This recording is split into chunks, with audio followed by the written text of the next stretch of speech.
Gente, bom dia. Hoje vamos completar aqui a nossa aula sobre o tempo, né? Para quem aqui ainda não assistiu a aula sobre o tempo, eu recomendo, assista a primeira parte da aula, é super importante.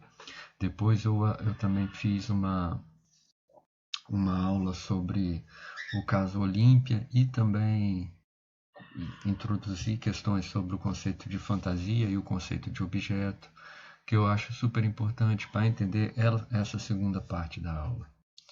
Porque aqui a gente está trabalhando a questão do tempo, né, como é o manejo do tempo em análise, e a gente percebe que esse manejo do tempo por parte do analista objetiva, primeiro, essa dimensão da nossa relação com o significante, a maneira que nós somos determinados pelo significante, mas também a nossa relação com o objeto, né? Com esse objeto que é essa fixação da libido e que foge a essa dimensão significante. Logo, como que a gente vai tocar nisso, né? Então, essa é a segunda parte, a segunda dimensão da questão do tempo em análise. E para isso a gente precisa ter claro o que é isso do objeto A, principalmente. Da fantasia também, que é o que eu trabalhei na outra aula. A partir disso, aqui a gente chega nos famosos apólogo dos três prisioneiros do Lacan, que é justamente o que imortalizou o conceito do tempo lógico. O Lacan trabalhou esse texto nos escritos, mas também trabalhou em alguns seminários dele no início. Né? E o que ele vai tentar mostrar com esse apólogo é justamente como que funciona o tempo do neurótico. Então, a partir desse apólogo, ele cria um modelo imaginativo do tempo do neurótico, né? Que é muito interessante e eu acho que vocês vão reconhecer como é isso que acontece. E ontem eu fiz um ao vivo que, de certa forma, testemunhou o tempo do neurótico, né? Depois eu vou explicar isso. Então, basicamente, se instaura em três tempos o tempo do neurótico. Um tempo de ver, um tempo de olhar, um tempo de compreender e um tempo de concluir. Né? E aqui a gente vai entender um pouco também por que o neurótico sempre deixa, né, na maioria das vezes, deixa as coisas para fazer em último caso. Qual que é a função da pressa para o sujeito? Por que a gente deixa as coisas no último momento só para concluir? Então, Lacan, sacando isso, ele vai articular a pressa e o movimento de conclusão. Tá? Eu coloquei aqui o apólogo, eu vou ler para vocês. Tá? Página 60, para quem tem o livro do Quiné. Um diretor de uma prisão escolhe 3 prisioneiros e lhes diz que agraciará um deles com a liberdade. O agraciado será o vencedor de um jogo de adivinhação que lhe será proposto. Diz que há 5 discos, 3 brancos e 2 pretos, e que pregará um deles aleatoriamente às costas de cada um dos prisioneiros. Dito isso, o diretor da prisão prende os 3 discos brancos nas costas dos 3 prisioneiros, que, sem conhecer cada um, os seus são soltos numa cela. Então é um jogo imaginativo, numa prisão, em que existem 3 prisioneiros, 3 discos brancos, 2 discos pretos. Serão colados discos nas costas dos sujeitos, eles não vão conseguir ver o próprio disco que está colado nas costas, mas conseguem ver o que está colado nas costas dos outros. Isso parece com um jogo, não sei se vocês já jogaram, em que a gente coloca cartas na nossa testa e tenta descobrir qual é a carta que está na nossa testa a partir de perguntas para o outro ou a partir de ver algo do outro. Né? Então essa é a ideia desse apólogo que o Lacan está falando. O cachorro aqui está tentando sair. Vai, mim. E então, nesse apólogo, são colados 3 discos brancos nos três prisioneiros. Mas para você sair desse jogo, sair dessa prisão, você tem que justificar quem você é, como que você chegou até esse raciocínio. Né? E aí o Lacan mostra como é que esse exercício, como é que o neurótico faz esse jogo. Então, basicamente assim, Então a gente tem 3 prisioneiros, cada um com discos brancos nas costas. Como que eles vai justificar sair da prisão? Então eu faço um exercício imaginativo. Então eu, Lucas, estou fazendo. Tá na prisão Lucas, o B e o C. Então eu faço um exercício imaginativo. Vou me colocar no lugar de B. Então, se eu, Lucas, sou preto e eu, B, sou preto, C sai correndo e fala que é branco. Se C não correu, logo B é branco. Ok? Porque se Lucas é preto e eu me coloco no lugar de B e sou preto também, C vê 2 pretos, só existem 2 pretos, então ele sai correndo e fala: sou branco. Mesma coisa eu faço em relação a C. Se Lucas é preto e eu, C, sou preto, logo o B vê 2 pretos, sai correndo falando que é branco. Ora, se nem B nem C foram embora, saíram correndo, eu saio correndo e falo: sou branco. Basicamente é isso, né? Lucas, mas a gente nunca vai saber se a gente está certo. Efetivamente, é essa a ideia. Quando que a gente vai saber se a gente é branco mesmo? Só quando a gente conclui, só quando a gente assume essa posição. E toda ação, toda decisão, de certa forma, é isso, né? É justamente a partir do momento que a gente toma uma decisão, é só aí que a gente vai ver os efeitos da nossa decisão, né? Então, eu acho que muito do neurótico, do tempo do neurótico, é justamente ficar horrorizado por não saber de saída qual vai ser o efeito da ação. Ele tenta calcular, de certa forma, se é branco ou preto, e vai ficar nesse cálculo eterno, porque ele quer ter a certeza se é branco ou preto. Mas o que mostra nesse apólogo é que a certeza, efetivamente, você só vai saber quando fala. Quando efetivamente fala, e aí você vai ver as consequências da sua fala. Então aqui o Lacan está falando, essa é a função da prece em análise, né?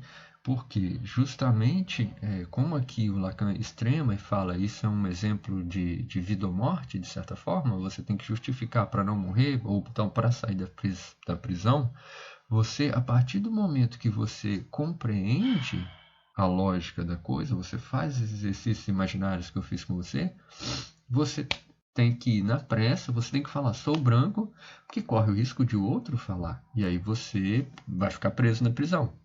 Né? Não, você vai ficar preso.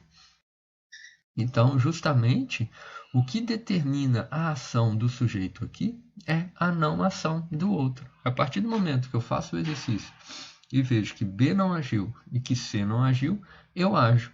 Né? Eu ajo justamente porque o outro não agiu. 2 exemplos interessantes. Não sei se vocês gostam daquele programa do Porchat.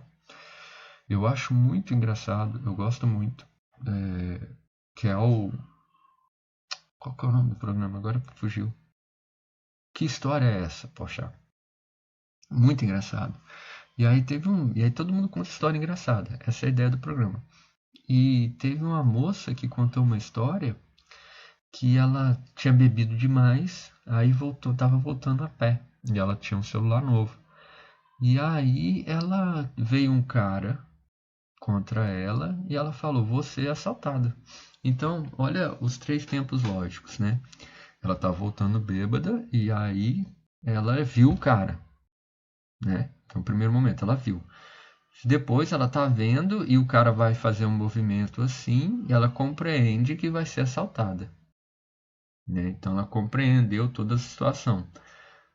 De surpresa, o que ela conclui? Dá um beijo na boca do cara. Ela deu um beijo no assaltante, né? O suposto assaltante. E a partir do momento que ela deu o beijo no cara, ela saiu correndo.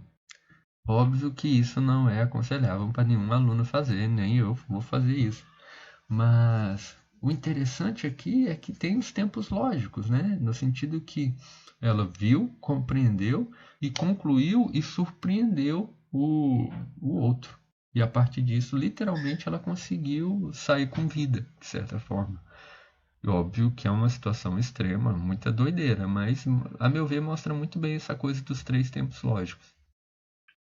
E ontem, fazendo um ao vivo, né, a respeito, conversando sobre o caso Júlia, uma das justificativas que as pessoas estavam pensando que a Júlia era neurótica obsessiva, e ela não é uma histeria, era justamente o fato que eu já tinha colocado uma histeria. Então, é muito interessante isso. Isso mostra esses jogos imaginários que o neurótico faz. Então, assim, tentaram determinar a minha ação a partir de uma outra ação. E aí fazem um exercício imaginário, que nem fala, como se fosse uma reciprocidade. Ora, se o Lucas já usou uma histeria, ele não vai usar uma histeria. Logo, eu concluo que é uma neurose obsessiva. Então, isso são os jogos imaginários aqui também, que nesse caso, como todo imaginário, foi enganado, né? É uma histeria. Então, assim, mesmo que o Lacan depois não tenha dado tanta ênfase nessa questão desse apólogo, é muito interessante, é muito atual. A gente, entre os lacanianos, a gente usa muito isso, a função da pressa, o momento de concluir. Porque realmente o neurótico tem essa impregnância imaginária. Ele tenta, a gente vê, você lê o Sherlock Holmes, por exemplo, então vê a série, você tem essa dimensão, assim, se você tentar descobrir o caso a partir do imaginário, jogos imaginários. Ele teria feito isso, ele faria aquilo, então eu faço isso. Então esse é um movimento neurótico, essa impregnação imaginária, né? Então, é portanto na urgência do movimento lógico que o sujeito precipita seu julgamento e seu ato. Esta é a função da pressa.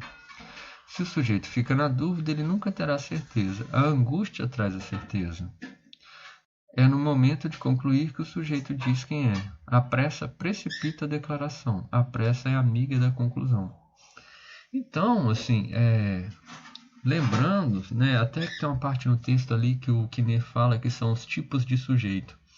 O sujeito efetivamente aparece quando ele fala sou branco, né? Quando eu falo que eu sou alguma coisa, aí aparece o sujeito, né? E quando que ele aparece, né? É justamente, ou quando ele se anuncia como sendo alguma coisa, é justamente quando aparece essa dimensão,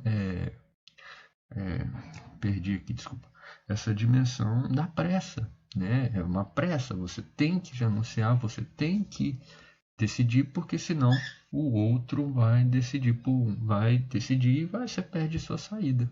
Então, com essa dimensão aparecendo que o sujeito, essa dimensão que eu falo, essa dimensão da pressa, essa necessidade da conclusão, você tem que se anunciar, você tem que resolver, que você se declara.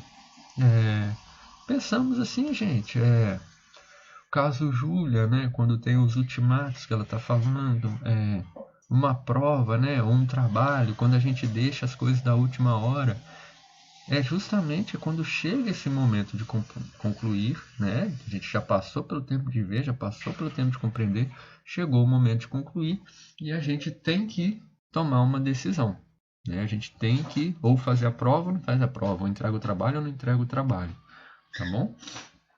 Então é assim que funciona o tempo para neurose. E é nesse momento que a gente vê quem é quem, de certa forma, né? Para psicanálise lacaniana.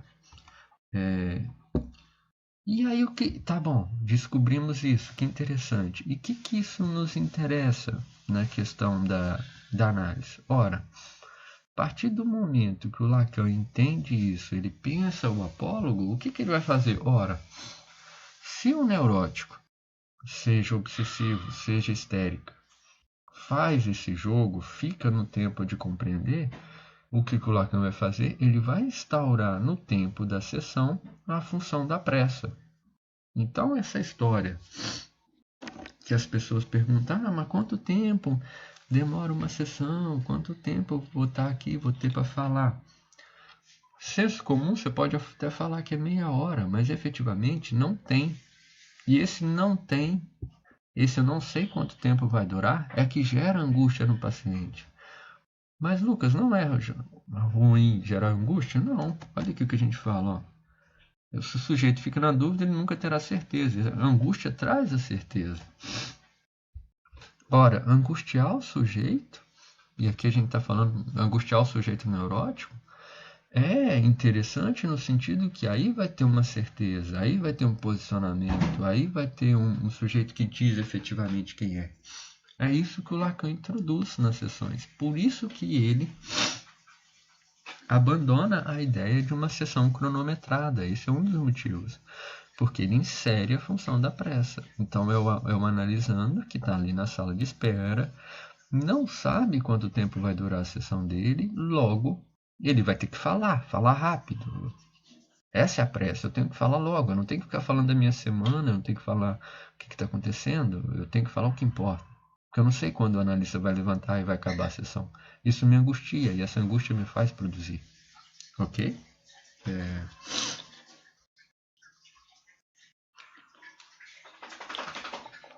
Por isso que tem algumas terapias que fazem terapias, 2 horas de sessão. Às vezes, psicanaliticamente, às vezes a pessoa falou 2 horas de sessão, mas efetivamente, enquanto material do inconsciente, não falou nada, porque ficou ali no tempo de compreender. Mas algo do concluir mesmo, algo que o sujeito efetivamente se anuncia, não apareceu. O Lacan, então, ele reduz isso justamente para aparecer essa dimensão. Ok? O tempo da análise como contraponto do tempo do neurótico. Então, assim, justamente esse tempo da análise com essa função da pressa, que é aí contra o tempo do neurótico. E qual que é o tempo do neurótico? O neurótico ama, ele fica no tempo de compreender. Né? Isso se relaciona com o desejo, que é sempre o desejo do outro. Por que, que o neurótico fica no tempo de compreender? Porque sempre, isso a gente estudou isso no terapias psicanalíticas, o tempo neurótico, o desejo do neurótico, o desejo é sempre o desejo do outro, né? Seja impossível, seja um desejo insatisfeito. E assim eu sempre fico, de certa forma, alienado, fico sempre suspenso ao desejo do outro. Desejo do outro aí, que vai ser inclusive o analista, né? Então assim, tanto o analisando obsessivo quanto o analisante histérico, ele sempre vai demandar do analista mais tempo. Sempre vai ter aí essa demanda, uma demanda aí, e também é transferencial, de tempo. Deixa eu falar mais, ou então quanto tempo é efetivamente para eu conseguir. O obsessivo tem muito disso, né? Assim, tenho meia hora de sessão que eu tenho. Então eu vou falar aqui tudo de forma perfeita, bem produtiva, para você ficar satisfeito comigo. Então isso é muito do obsessivo, né? Olha só como eu trabalhei muito. E já o histérico não, o sujeito histérico é aquele que em relação ao tempo da sessão, nessa demanda, ele vai tentar se fazer aparecer, muitas vezes com as faltas. Ele vai, preciso desmarcar a sessão. Aí a gente remarca a sessão e não vai no dia que remarcou. Ou então chega mais cedo e faz barulho na sala de espera para avisar que chegou. Então essas são as dimensões temporais e que sempre são demandas para o analista, né? Justamente porque desejo é sempre desejo do outro, tá bom?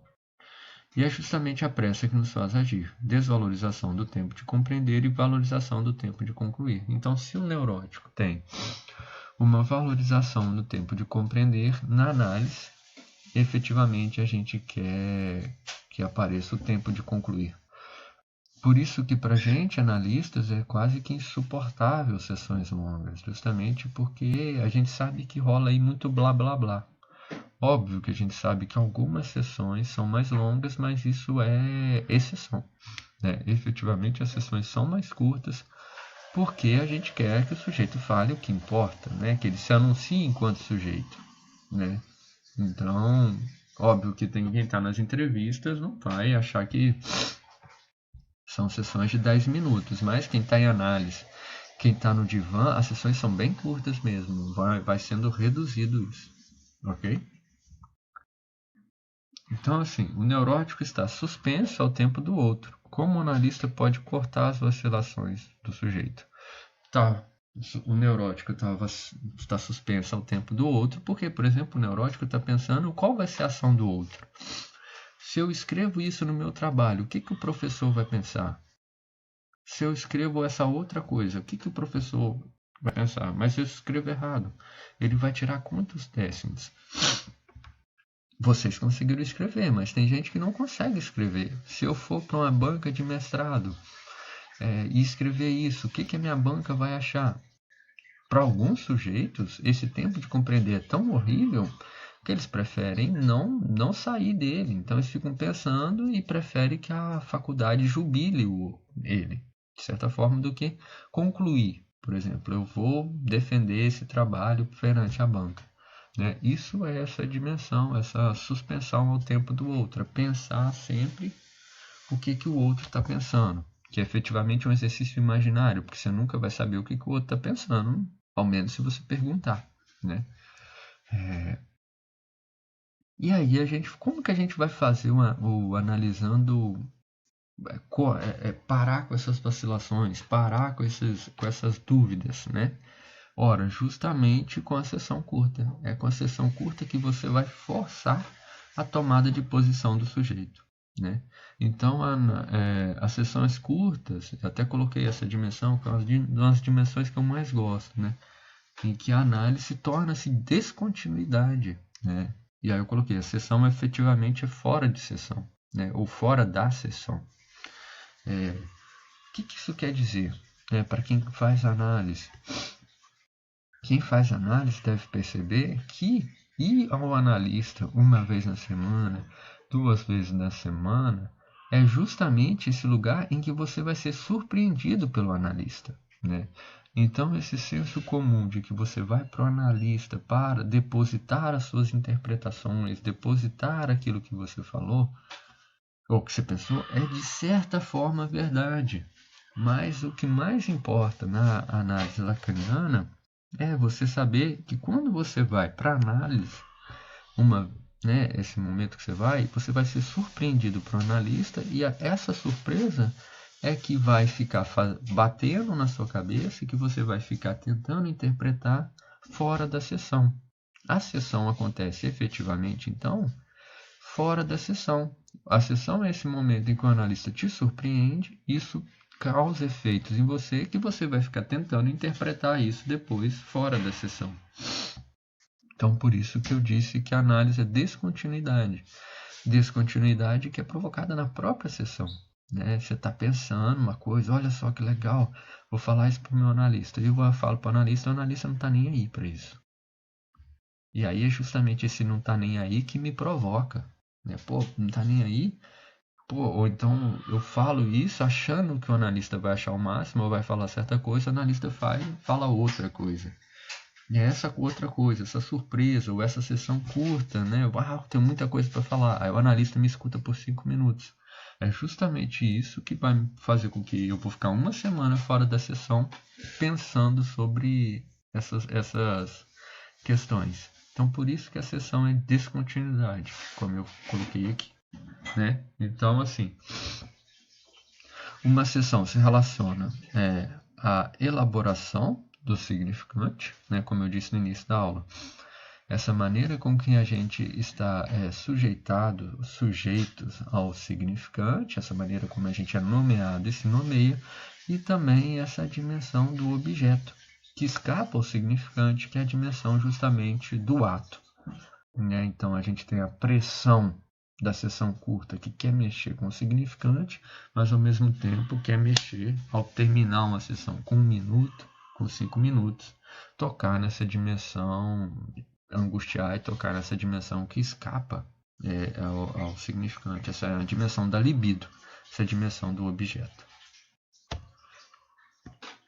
E o Lacan ficou pensando, ora, como que eu vou, de certa forma, esse é o paradoxo, né? Como eu vou alcançar isso que escapa ao objeto, desculpa, isso que escapa ao significante? Gente, se vocês acham muito difícil pensar algo que escapa à linguagem, façam aqui, aproveitando que a gente está nessa onda, façam um exercício imaginário, um exercício imaginativo. Pensem em situações limites em que vocês atravessaram uma série crise de angústia, ou mesmo uma série, sei lá, um episódio de grande felicidade ou de grande prazer. Veja se vocês, nesse momento, vocês conseguiram falar sobre isso. No momento, né? Eu lembro algumas crises de angústia que eu tive que eu não conseguia nem, sabe? Parecia que eu, sei lá, que eu estava surtando, né? Então essa é a dimensão. Então quando a gente está pensando de algo que escapa à linguagem, é isso que no momento traumático, de certa forma, você não consegue nomear. Só depois que você vai nomear. Então, a gente tem na psicanálise essa dimensão do que escapa à linguagem, que é justamente aquilo além do princípio do prazer, já presente lá já desde o Freud. Só que para o Freud isso era um problema, né? Como que eu vou terminar a análise? Como a análise vai ter fim se existe o além do princípio do prazer? O Lacan falava, não tem problema. Nós vamos atingir a libido, a gente vai atingir o além do princípio do prazer, justamente abrindo mão da linguagem. Ou seja, aqui a gente tem a dimensão do ato, a gente tem a dimensão do sem sentido, né?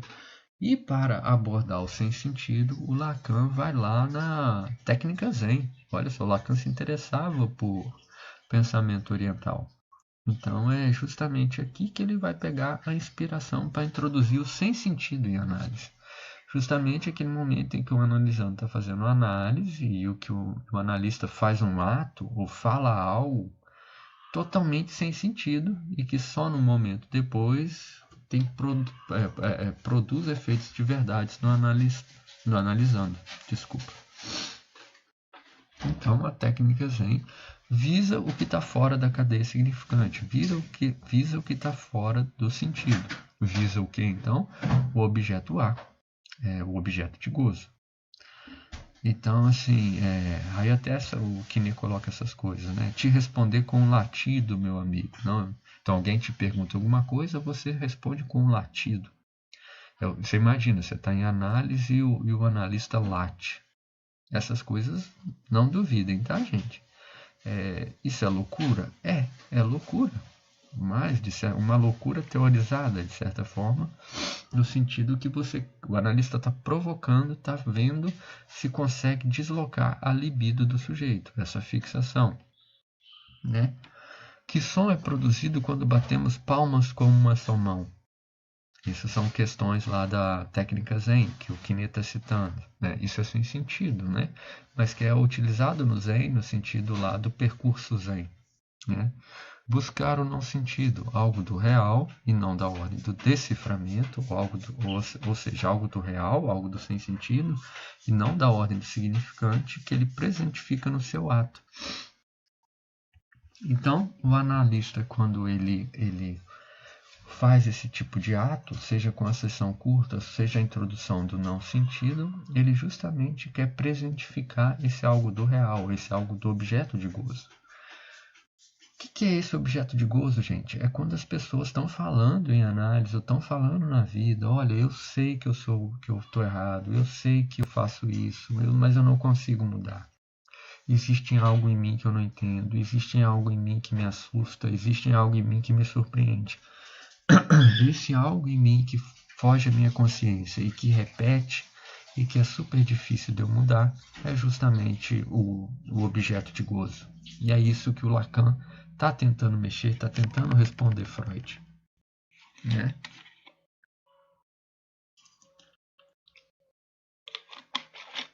Então aqui também a gente tem mais uma definição do objeto A, além do que eu já coloquei para vocês na aula, né, sobre a fantasia e o objeto,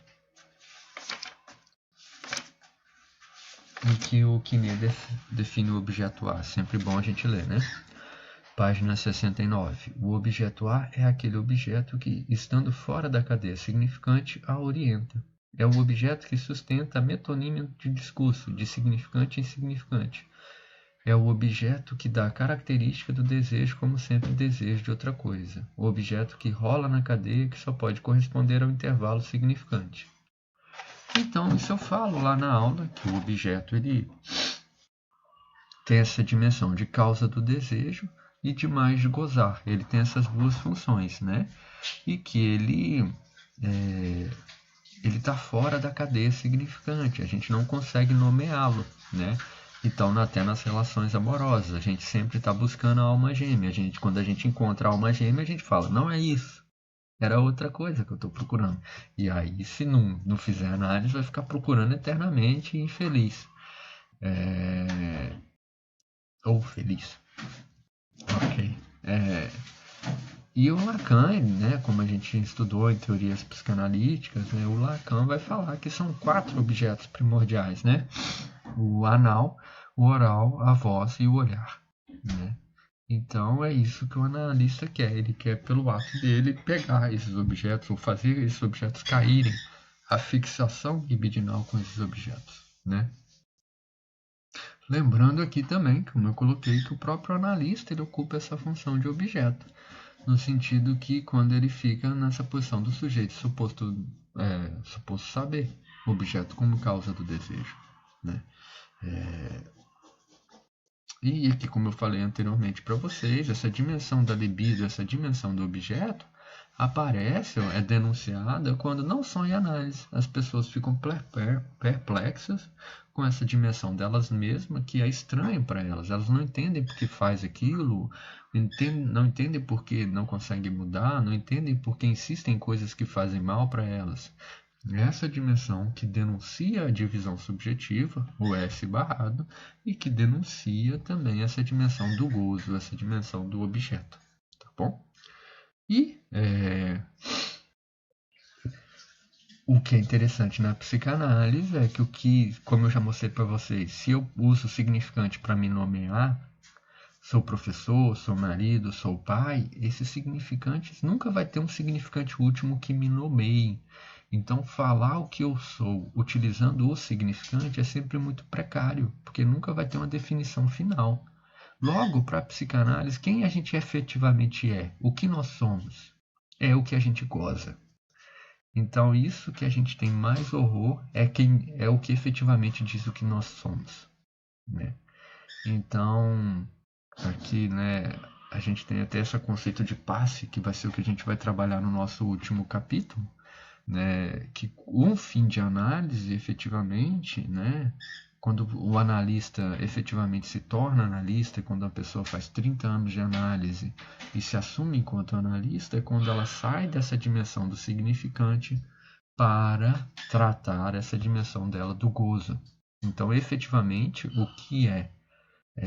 o que nós somos é aquilo que a gente goza, né? E que a gente não fala para ninguém, né? Justamente porque é gozo, né? E muitas vezes a gente desconhece isso, percebe? Porque enquanto o significante ele é errático, ele não dá segurança, né? O gozo é fixo, ele repete, ele insiste.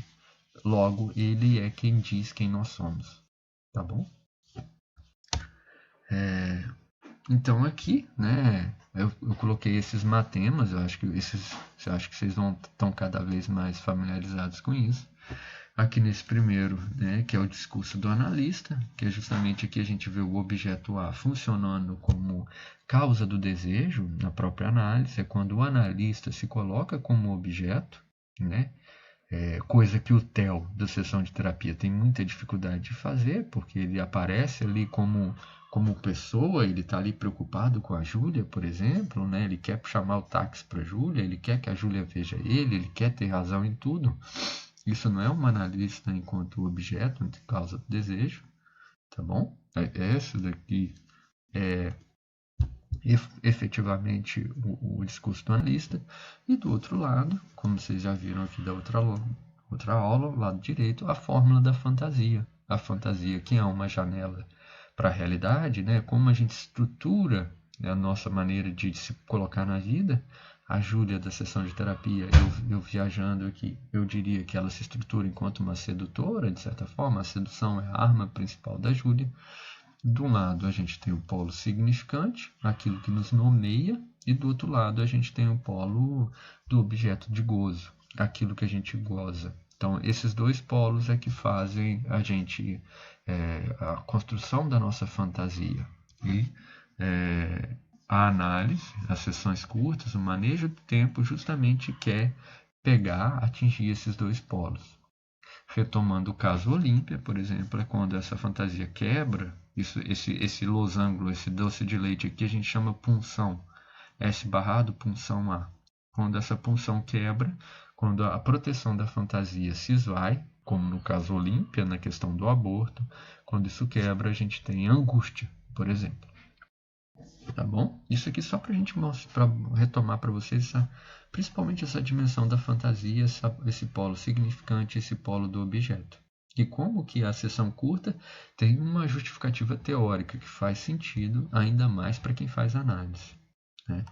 Então, para terminar, aqui a gente termina com um grande paradoxo que eu acho que vocês devem ter entendido, né? O paradoxo da psicanálise. Opa, vem para cá, Lucas. O paradoxo da psicanálise é justamente que o analista ele está na linguagem, ele usa a linguagem, mas ele quer chegar ao fora da linguagem. E então, aqui a gente tem um paradoxo, é o paradoxo que o Freud tinha, né? Que o Freud falava muito. Como é que eu vou chegar ao fora da linguagem? Ora, é o que o Lacan vai propor. Muitas vezes você vai abrir mão da linguagem, com silêncio, com sessão curta, ou quando você vai usar a linguagem, você vai trazer o não sentido também. Você vai dizer coisas que muitas vezes não têm sentido, e o sentido vai ser a posteriori. Ok? Entramos num paradoxo. E de certa forma você vai para análise, você acha que vai para análise para o analista te dizer coisas, mas na verdade ele vai fazer silêncio. Ele vai fazer sessão curta. Justamente porque o analista sabe que a linguagem, a interpretação tem limite. E o que ele quer atingir é a libido, é o objeto de gozo do paciente, do analisante. Espero que vocês tenham entendido um pouco isso. Próximo capítulo a gente estuda a questão do dinheiro, que também é outra dimensão, a dimensão do pagamento, que ajuda a gente a mexer na questão libidinal. Tchauzinho, se cuidem, até!